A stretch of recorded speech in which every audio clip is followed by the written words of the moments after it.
Combien de temps encore l'Irak va-t-elle vivre ou survivre à la pollution? La déraison des hommes n'a pas de limite. Nous connaissions les villages de la région de Mossoul évacués car il n'y a plus rien, plus d'eau, plus de pâturage, plus une source pour les villageois ni les animaux, que du sable que le vent réveille cycliquement pour en faire des tornades qui étouffent les habitants, asphyxient les asthmatiques, fait mourir les personnes âgées et fait tousser les bébés. Nous connaissions la région des marais asséchés, sans eau, sans poissons, sans pêcheurs, tout un écosystème tué, assassiné, la nature salie, la nature outragée, des villages morts, des métiers perdus et des ventres qui ont faim, des ventres qui sont partis se réfugier à Bagdad, dans cette mégapole où les réseaux d'eau ont été prévus pour 4 millions d'habitants. 4 millions. Mais aujourd'hui, ils sont 9, peut-être même 10 millions d'habitants. Personne ne sait exactement, car il y a ceux qui viennent et il y a ceux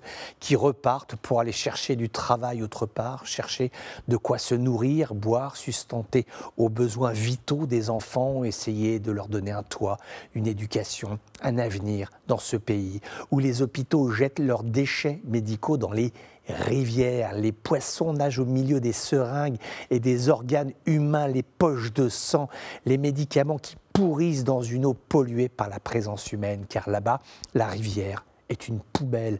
L'homme saccage la précieuse ressource hydrique qui le fait vivre.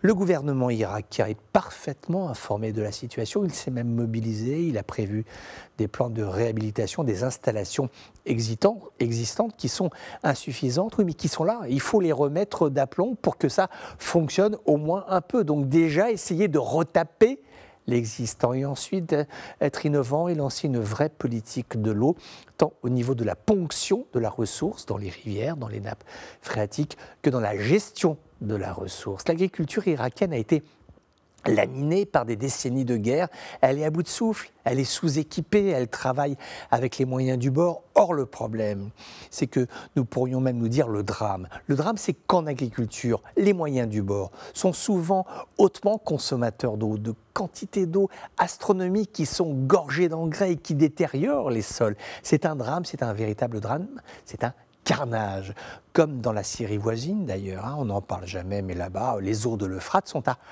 pleurer, on a envie de s'asseoir sur le rivage et pleurer en regardant les poubelles s'écouler, du plastique, des huiles usées, des poissons morts. Oui, je dis bien pleurer. Pleurer parce que parfois on ne sait plus quoi dire, et parfois, on ne sait plus quoi faire.